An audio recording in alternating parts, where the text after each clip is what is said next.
அருமையான ஒரு பானம், எங்கள் தேசிய பானம். அரிசி வடி கஞ்சி, கஞ்சி என்றுதான் எல்லா மொழியிலையும் கஞ்சி தான் பேர். இங்கிலீஷில் கூட கஞ்சி CONGW என்று தான் எழுதுறது. அது சைனீஸ் வேர்ட்லேருந்து வந்து சொல்லுங்கள். சைனீஸ் என்றது தமிழ்லேருந்து போனது. ஸோ கஞ்சி, அரிசி கஞ்சி.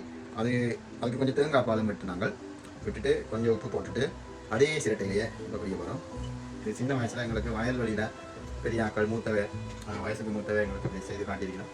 சிரட்டையில் கடந்த வருஷத்துக்கு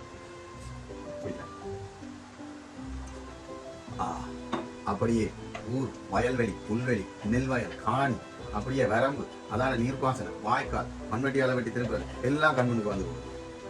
நீங்களும் டிரைவர் பாருங்க. அரிசி நீங்கள் குத்தரிசியை வீட்டில் நீங்கள் செய்யக்குள்ள கஞ்சியை நீங்கள் அதை முதல் வடிச்சிடுங்க. மற்றது கஞ்சி வத்த விட்டு அரிசியை சாப்பிடக்கூடாது, சோறு சாப்பிடக்கூடாதுன்னு சொல்லிடும். கஞ்சியை தனியாக வடிச்செடுத்துட்டு சோறை தனியாக எடுத்துட்டு சாப்பிடுங்க. ரெண்டுமே சாப்பிடுங்க.